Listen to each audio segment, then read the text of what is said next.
दोस्तों, आपका स्वागत है एक और नए वीडियो में। मैं हूं आपका रोशमर और आज का वीडियो बहुत इंटरेस्टिंग होने वाला है क्योंकि आज का वीडियो एक अनबॉक्सिंग वीडियो होने वाला है। तो फिर मैंने एक मिरर के ऊपर ऑर्डर किया था जो कि बहुत ही बढ़िया होने वाला है। तो फिर मैं इसको खोल के देखता हूँ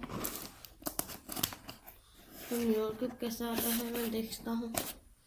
अगर कुछ भी टूटा फूटा हुआ ना तो फिर मैं रिप्लेसमेंट कर दूँगा। तो फिर मैं इसे खोलता हूँ।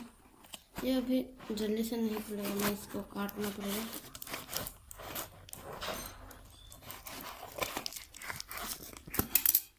और ये क्या, ये मेरा, और ये देखिए मिरर क्यूब का बक्सा अच्छा है, अच्छा दिख रहा है। मेरा वाला गोल्डन कलर का मिरर क्यूब है क्योंकि मैंने गोल्डन कलर का ऑर्डर किया था। वो बहुत ही बढ़िया है तो ये बहुत ही बढ़िया है मिरर क्यूब।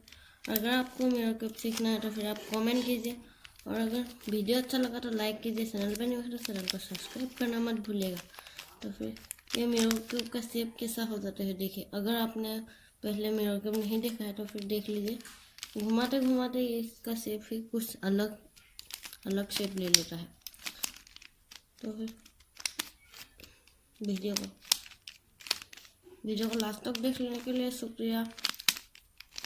तो फिर बाय बाय।